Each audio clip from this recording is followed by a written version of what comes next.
can't find nothing on the radio. You ready, Steve?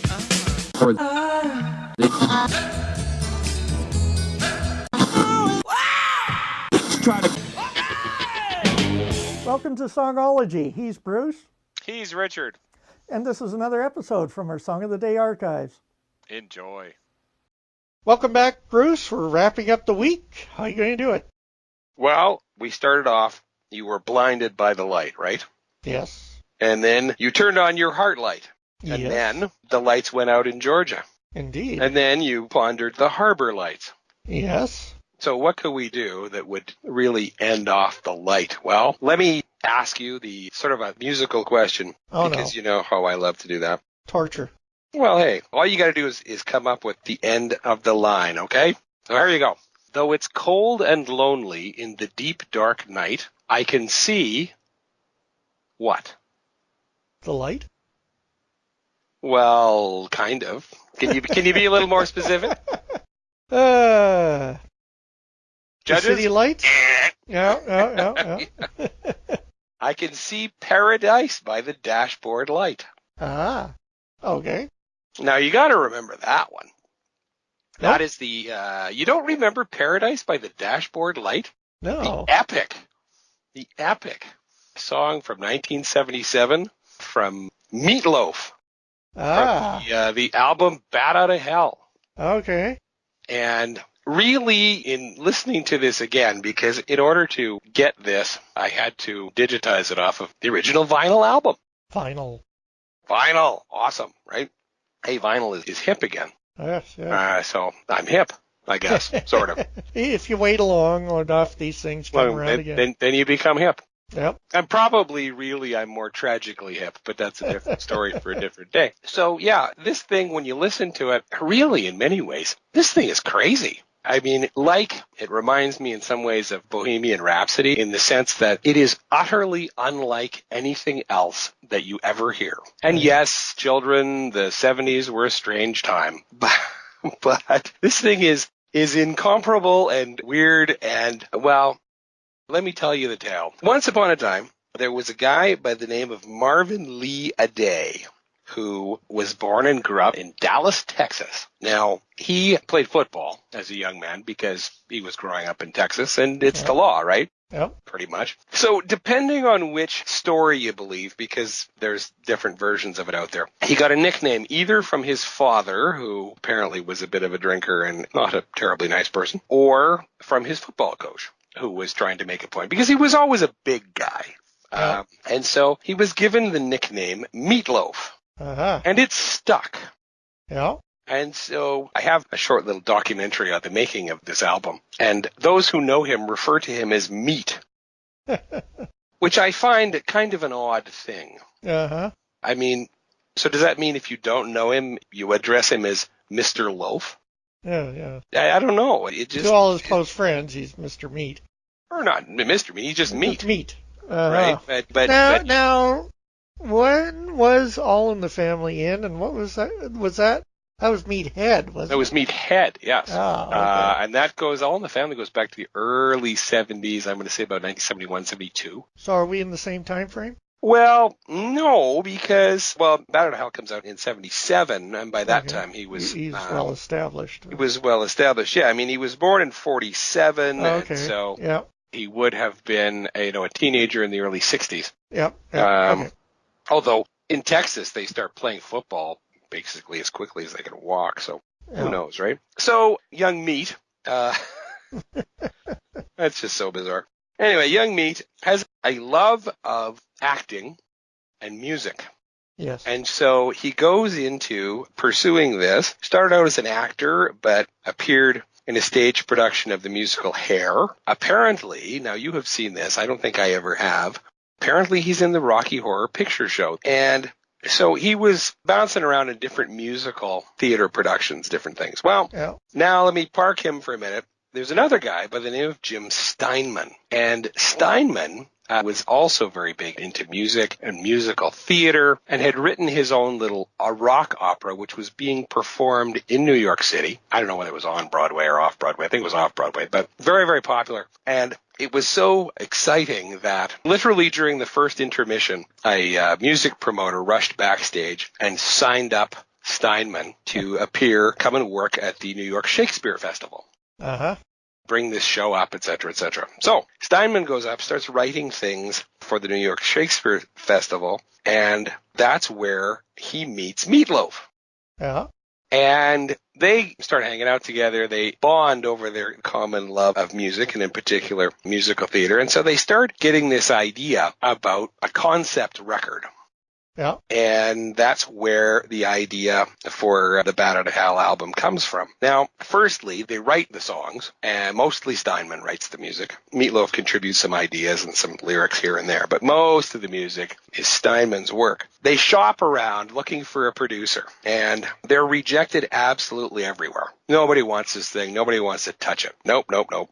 Till they meet Todd Rundgren. Now, you may remember the name Todd Rundgren. He'd had his own musical career at that stage, had a couple of hit songs, was doing reasonably well, wanted to get into musical production. They pitched the idea to Rundgren, and he rather nonchalantly agreed, yeah, okay, I could do that. Now, Rundgren says that when he first heard it, he thought it was pretty wild stuff. But the thing that attracted him to it was the fact that underlying all of this grandiose pomp and ceremony and this Wagnerian opera sort of style to this thing, there is a real underlying sense of humor. Uh-huh. And that's what really attracted Rundgren to the material. So they record it. During the recording, the various musicians who were involved in it, all of whom think, again, this thing is crazy. The bass player basically said, I can't believe these people, get any sort of a record deal. I can't believe we're doing this. No one will ever hear this. Yeah. By the way, in terms of musicians, the keyboard player and the drummer from Bruce Springsteen's E Street Band play on this throughout. And our old friend Edgar Winter, remember him from Frankenstein last fall? Yeah. Edgar Winter plays the saxophone. Oh. So there you go. Yeah. They put this thing together, and then it took them about a year to find a record company that would release it. They shopped it around. Nobody wanted to touch it again. Nope, rejected. And in fact, Meatloaf's manager jokes that the record companies were set up specifically for the purpose of rejecting this record. So they finally get it released. And it doesn't do particularly well in the States. It's not really doing something. But very quickly in Australia and in the UK, it starts climbing the charts. And in Australia, it knocks Saturday Night Fever out of the number one album spot. And in the UK, it eventually ends up spending 400 weeks on the charts, which is a record at the time. It's since been broken. So Meatloaf and the gang tour. They tour all over Australia, they tour all over Europe, and they relentlessly tour all over the U.S. Eventually, the thing starts to gain momentum. They even made a movie clip that was sort of a precursor to music videos.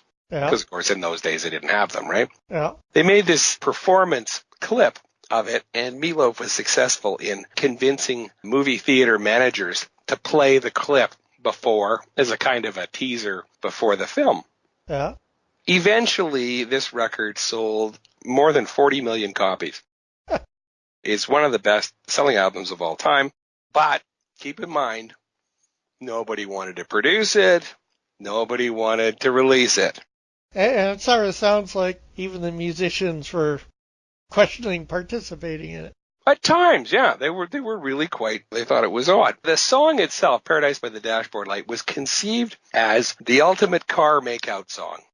Yeah. The title track, the Bat Out of Hell, the title track, was inspired by all the teen car crash songs. Jim Steinman says that the very first record he ever bought was the old song Tell Laura I Love Her, right, Yeah, which is a maudlin teenage car crash song. And he loved that stuff. And so he decided, okay, I'm going to make the ultimate, Bat Out of Hell is actually a motorcycle wreck, but, inspired by Leader of the Pack, that kind of thing. So he wrote what he considered the ultimate car or vehicle wreck song. And so to go along with that, well, what else could you have? You should have the ultimate car makeout song. And that's what Paradise by the Dashboard Light was meant to be. In particular, a little bit of it is autobiographical in the sense that young Mr. Loaf, back when he was just Marvin a Day, had a red convertible, a big old red convertible. Yep. And he used to go out with a particular girl, and they would drive out to whatever the makeout spot was locally. And then they would get busy And things would carry on for quite a while. And then suddenly, and without any warning, the girl would just say, "Stop right there. Stop right there." And that was it. Yeah. And he says in an interview that was conducted 20 years after they did Bat Out of Hell, he says, I'm still a little scarred by that experience. Uh-huh. And you get that in as famously as part of this song. It's a sort of a performance piece in the sense that you've got the boys' part and the girls' part, and so it's very reminiscent of musical theater. The woman's voice who sings on the record is an accomplished actress and singer by the name of Ellen Foley, who has appeared on television and various things. By the time, though, that the record got released, of course, it's been a year since they recorded it, Ellen's got other things to do. She's got to make a living. And so she's gone off and done other things. And so the woman that toured and the woman that you see, if you ever see a performance clip of it, is a different woman, is a woman by the name of Carla DeVito. They sound very similar to each other, though, and so that was quite handy. Also, in the middle bit of the song, it features a baseball narration, the whole metaphor of baseball, etc. And that is done by former New York Yankees shortstop and baseball announcer Phil Rizzuto. Ah. Meatloaf was a big Yankees fan, always has been, and so he wanted to get Rizzuto to do it. Now, I don't really know my baseball. I mean, I know baseball to look at it, but I don't really understand the intricacies of the game. And so I cannot comment on this, but I'm going to throw it out there. And maybe one of our loyal 17 listeners is a baseball fan. They can tell us. They can phone you up or they can put it on the Facebook thing or whatever it is that you do. I'm given to understand, at least the internet claims, that the baseball reference is strategically wrong because at the end, the guy's on third base and the ball is bunted down the third baseline, and they refer to this as a squeeze play, specifically as a suicide squeeze. And the internet claims that a baseball team would never use a squeeze play with 2 outs, because with 2 outs, all you have to do is pick up the ball, throw to first, and you're out. Right. So this would not be a suicide squeeze. This is wrong. I don't know whether that's right. Do you know? Nope, haven't a clue. Well, there you go. So let's throw it out there. Maybe somebody can tell us. So it is it's a crazy song. It's 8 minutes long. For a while, it was the longest, and it is still, I think, one of the longest songs ever to be put on one side of a 45. Ah. And I can also tell you that, strangely enough, it has been, and I've been at weddings where this happens, it's a very popular song to play at weddings. Because, okay, well, it's popular because people like to dance, and you don't really need any particular dance skill to dance to this. In a way, but in another way, it's a really weird song because it keeps changing tempo. And so I'm not sure how danceable it really is. But as Meatloaf says at the end of the song, it was long ago and it was far away and it was so much better than it is today. So here's Paradise by the Dashboard Light.